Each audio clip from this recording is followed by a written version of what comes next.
Okay, so I've built my safety tether now. Now I want to make my rig for abseiling. So I've selected, I'm going to use my two first anchors that I use for my access line, my safety tether. I'm going to use them as part of the rig, and I've chosen one more to give me a little bit of stability out to the side. So I've got 3 anchors in. What I'm going to do in this circumstance, I've chosen my anchors nice and high, so my rig will run over this edge to give a bit of height, which will make it nice for my participants to start abseiling, so it'll keep the whole rig off the ground. So to do my rigging here, what I'm going to do is I'm just going to start again. I'm going to basically exactly copy what I did with my safety tether, but I'm just going to do it just for the sake of it here. I'm going to start it again with a new figure 8. This does use 1 extra carabiner, but it's quite nice to separate your rig from your safety tether, because your safety tether goes back and forwards, and the screw gates always move around, and so it's kind of nice to have that separated from your rig. So I'm going to do that. And this one I'm going to equalize to be going down there, so I'm going to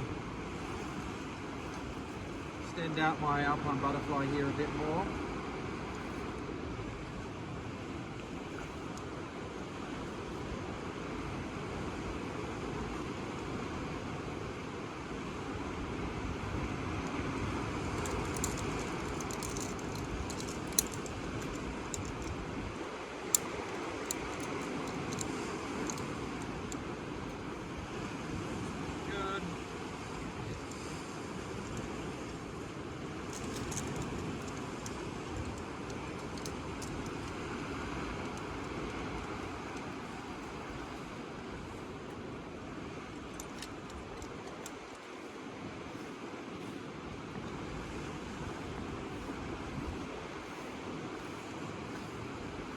Now, you don't have to be precise at this point. We just want plenty of rope in a loop going down, because we're going to tie a BHK knot. And so it doesn't matter if there's excess rope. So better to give yourself more than not enough. Even if you tie just the end of the rope in, that's totally fine. So I'm going to give myself about that much rope. And I'm going to tie a figure 8 knot here.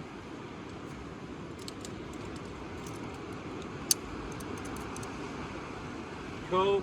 And all my excess, I might just tie that away, coil that up, just so it's nice and neat. Okay, so when we're deciding about where we're going to put our cap, we have to work within each area. I like to be about 2.5 meters away from the edge. Generally, I would say people go too close to the edge rather than not close enough. It's not very nice when your rig stretches down and then you've got no space to work in. This is a bit of an awkward spot. The edge is a little bit rounded. There's a bit of stuff to maneuver over, but I really want to send them out over this flat edge just here on the edge, over to the right. So I'm going to put my cap just here. And when we make our BFK knot, what we're going to do is we're going to get 2 loops. We're going to fold it over. And then what we're going to do is we're going to get one of the loops to be maybe 20 centimeters longer than the other. Then tie nice big quadruple overhand or BFK knot. Pull that tight. Okay, so now we have 2 nice separated loops. With our excess, we just want to get rid of this because this is a bit confusing. So I'm just going to coil this up.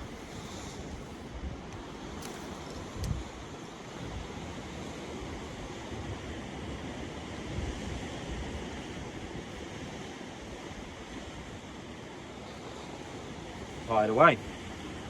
Cool.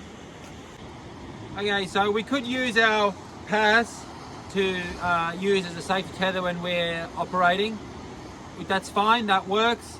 I also quite like to use the end of the dynamic line, so then you can just tie yourself in and not worry about it too much. So, I'll get myself a figure 8 knot about the right length, and again, we're just going to get it where we think we need it.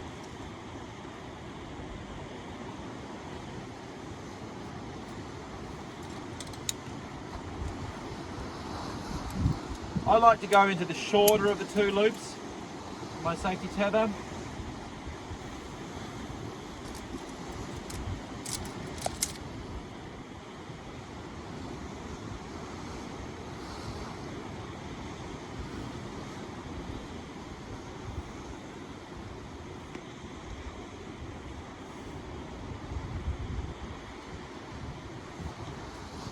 Okay, I'm just going to go off one system onto another, so I just want to make sure I check that. So check my anchors are still right. Yep, harness is in good. Carabiner, that's good. Okay, my device, which is my knot, hold that. Yep, that's the correct knot through the right parts of my harness, and I've got all my stuff good. So now I can come out.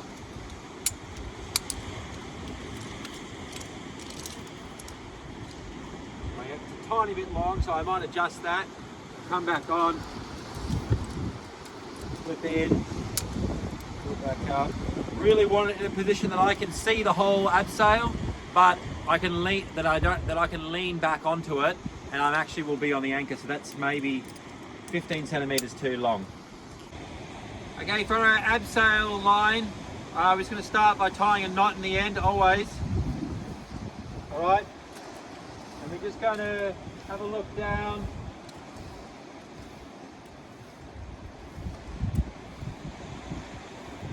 Okay, we're going to throw our rope and make sure it reaches. You definitely want to be holding onto this end or you'll just lose your rope. You could also tie it off for this purpose, but I'm just going to hold on to it. Rope below. Cool. To make sure it's on the ground. You don't need much rope on the ground. Just a meter on the ground's fine. And then we're going to come back and we're going to tie off our munter hitch here. So this is our abseil line. This is going to go also onto the shorter of the two loops.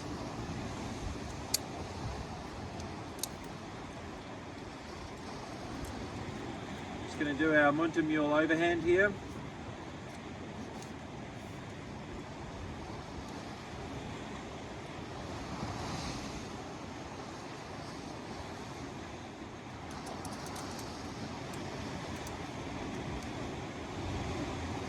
Okay.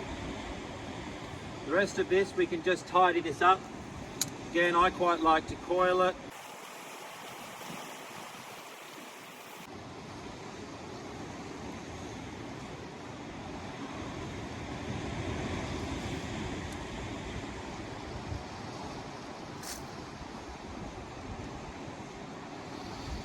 Okay. All right, so lastly we've got the belay rope for our participant. So I'm just going to work out where I'm going to stand. Now I'm going to stand just over here on the left because I want to be uphill of my participant. I don't really like being below them in case they swing and land on me, and that way I can also give them a little bit of assistance from above. So I'm just going to get my rope, start with me. I'm just going to flake my rope out so that they're on top.